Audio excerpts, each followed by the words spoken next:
يسعد صباحكم كل خير وسلام. اليوم راح اسوي هاي الجبنة طبعا جبنة عراقية مال عرب، جبنة عرب اصلية بدون خميرة وبدون مواد حافظة، شيء اكيد اطيب ريوق عراقي.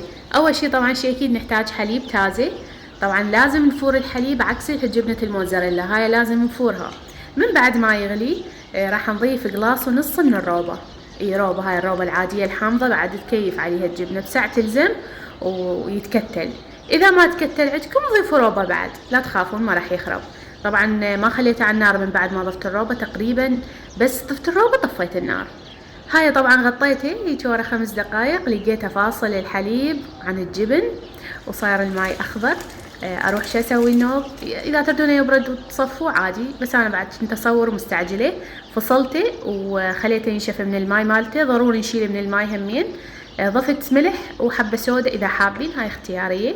وراح اخليه جواه مصفي وعليه فد ثقل، تقريبا ساعة ونص عليه هذا الثقل حتى ينزل الماي مالته كله. من بعد تقريبا انا خليت 5 ساعات، ليش؟ لان انا اريد تصك كلش. وهنا أنا فتحتها وشوفوا ما شاء الله جمالها، تقدرون تاكلوها رأسا، بس انا افضل حتى طعمها يصير اطيب من بعد ما اخليها بهذا الماي اللي شلنا من عنده ورشة ملح. نبقيها ثاني يوم راح تصير حتى لونها يختلف، وتصير يعني قطع تجنن وكلش يعني لذيذة، ومتأكدة راح تستمتعون بطعمها. وهذا كان فيديونا لهذا اليوم، ان شاء الله تجربة ناجحة عندكم وكلش طريقة سهلة، والفين عافية.